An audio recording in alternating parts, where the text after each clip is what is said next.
Tenor Cordoba scraped the last serving of fish from the skillet onto his plate as the other four ate around the tree stump table. The wind picked up, rustling the thick trees, and the surf pounded the shore at high tide. An animal howled far away. Tenor turned sharply toward the noise, narrowing his eyes. Puerco, Birdie's pig, stirred uneasily. "Shh," Birdie said with her mind, and Puerco settled down. At the far end of the table was Seven Palacio. He was 13, like Tenor and Birdie, and sat camouflaged by shadows in the black parachute fabric clothes he wore. Next to him, Cabot Stone, 11 going on 30, ran a hand over her buzz-cut hair and cast a worried glance at Brix to see how he was holding up. He'd stopped crying. Tenor dropped into the log chair next to Birdie. "Are you doing okay?" he asked her. He looked at his food, then pushed it around with his fork.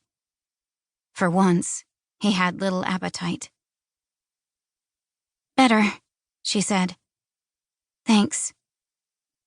She caught his eye and smiled sadly. Tenor lowered his gaze. "No problem," he mumbled, then dropped his fork in the dirt and muttered under his breath. After retrieving it and wiping it off, he looked around the table. Everyone was red-eyed and exhausted. It had been the longest day. They'd never buried anyone before. Lewis had told them what to do when the time came, but that hadn't made it any easier.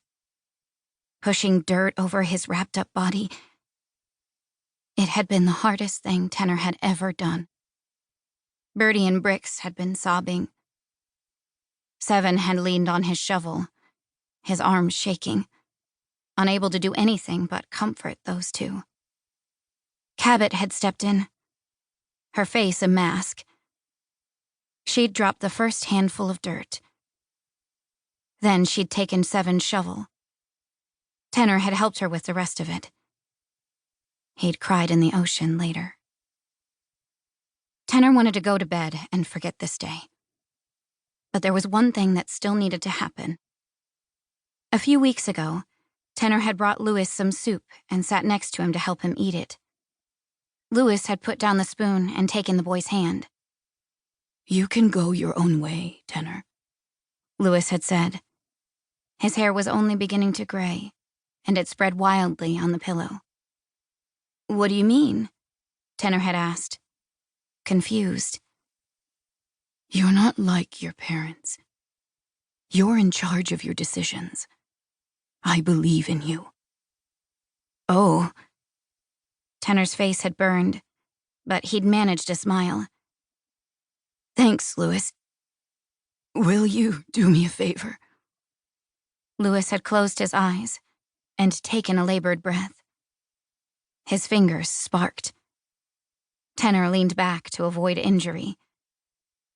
"Of course, anything." "Continue the tradition. Keep telling the story of the criminal's escape. It's important. Do it after I'm gone." Tenor had promised. And now the time had come. "Okay," Tenor said, glancing worriedly at Birdie. He wasn't sure she was ready for this. "I promised your dad we'd do the story after... well, you know. So, who's going to start? Birdie or Brix?" Birdie's face was pained, but she didn't object. The siblings glanced at each other. "Brix should do it," Birdie said. "It's his turn." Brix sat up. The story had been part of their lives since they were little. All the people in this hideaway had been supernatural, extremely rare compared to the rest of the world. Dad had said it was crucial that the children not only remember, but be able to recite their family history. Knowing that, and hearing his father's voice saying it in his head made Brix's throat close up for a moment. But then he began the way someone always began. "How did our parents get here?"